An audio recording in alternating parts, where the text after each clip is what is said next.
Doom Eternal: The Ancient Gods Part 3. Ever since The Ancient Gods Part 2 came out and ended, I have seen a lot of people on my comment section, on social media and personally sliding into my DMs asking me about my thoughts on id Software making a third installment on the Ancient Gods DLC campaign. Now, before I start with this video, this is a what if scenario. In no way, shape or form has id Software announced or gave out any hint that another campaign DLC for Doom Eternal is being developed. These are just my raw thoughts in this particular subject or topic. QuakeCon 2021 is just around the corner, and with it, a lot of Doom Eternal content might be teased or revealed on the event. And so if you want to know everything about Doom Eternal and QuakeCon, subscribe right now and leave a huge like. Thanks for the support and enjoy the video, my friends. Have an awesome day.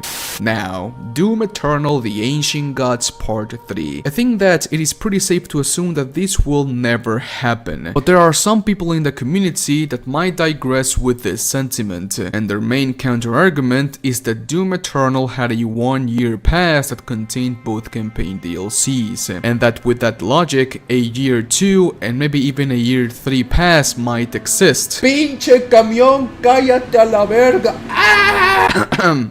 Sorry, kinda like with Destiny 2 or Rainbow Six Siege. Now, I can see why they might think that. I mean, when Doom Eternal wasn't even out, I thought the same thing. Wow, the deluxe edition of Doom Eternal comes out with a year 1 pass and it contains 2 campaign DLCs? No freaking way! Doom Eternal is gonna be filled with campaign DLCs and is going to fix one of the main problems of Doom 2016. I am so excited, oh my god. And actually, I think somewhere in the internet, there's an article that cites executive producer Matty Stratton on that matter, where he said, beyond the first 2 campaign DLCs of Doom Eternal, there will be more stories to be told about the Doom Slayer. I do not remember exactly where I read that, it's been almost 2 years since I did, but I did read it somewhere. Nevertheless, things have changed. COVID is a bitch and also is working from home. Maybe id Software did have plans on developing and releasing more campaign DLCs for the game. I mean, Doom is eternal, right? A lot of people want Doom Eternal to have more campaign DLCs. I understand that. They want to see the Doom Slayer in all of its glory, killing demons and just being an absolute chad. But as crazy as this may sound, I do not think that's a good idea, and here is my hot take. The way the Ancient Gods Part 2 ended basically killed and destroyed all opportunities for id Software to make a proper sequel campaign DLC. I mean, the Doom Slayer is on a goddamn sarcophagus. This adventure began on a sarcophagus and ended in one. There's no better ending than that. The next time we see the Doom Slayer in action will be when someone or something unseals or awakens the Doom Slayer from his eternal slumber. And there are a lot of candidates that can make that happen. And here's the deal, my friends.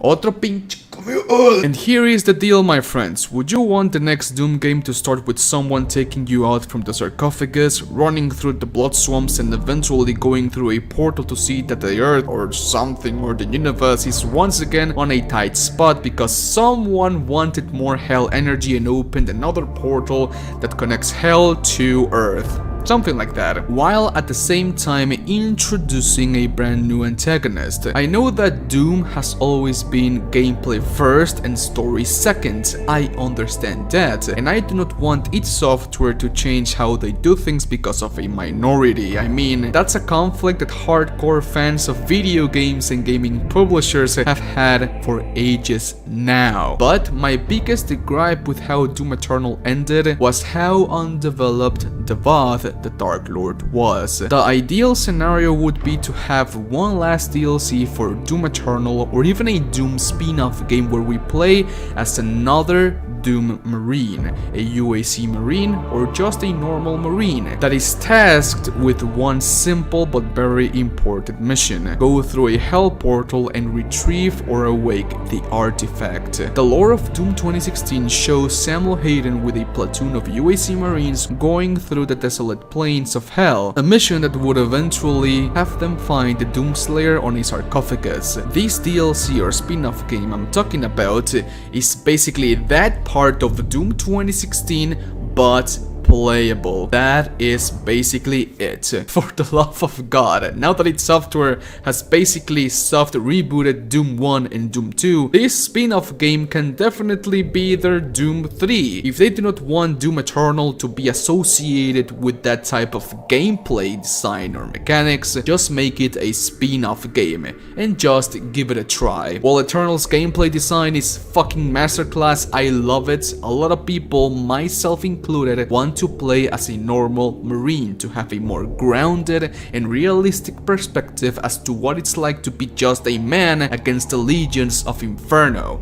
Demons, monsters, demon lords, demon gods, just give it to me, my man. And while we play the game, the story would tell us about the new antagonist that is set to destroy the world and develop it. And when we eventually reach the top of the Ingmar Sanctum and find the sarcophagus with Doomslayer, right before the Doomslayer is revealed to us, the game ends. The game would end with a quick time event of opening the sarcophagus and just seeing like a big red sparkly eye, and that would be him. And that would be the beginning of the next Doom game, of the next mainline Doom game, featuring once again our beloved Doom Marine. Just like Dead Space, there's a little Dead Space spin-off game where you play where you play as someone else, and at the end you find Isaac Clarke, and in the beginning of Dead Space 2, you die by a necromorph. Somewhere along those lines, I don't remember correctly. I mean, it was ages ago since I played that Wii Dead Space game. But anyways, I think that would be a superb idea. If I was id Software, I would be making that right now as we speak. I love spin-off games. You see a different perspective in the game's universe. The developers can try new things and be more creative with their gameplay. Halo Wars and Halo Wars 2, anyone? And the final result is not associated with the mainline games in terms of gameplay or storytelling. But hey, that is just my opinion. I want to know yours.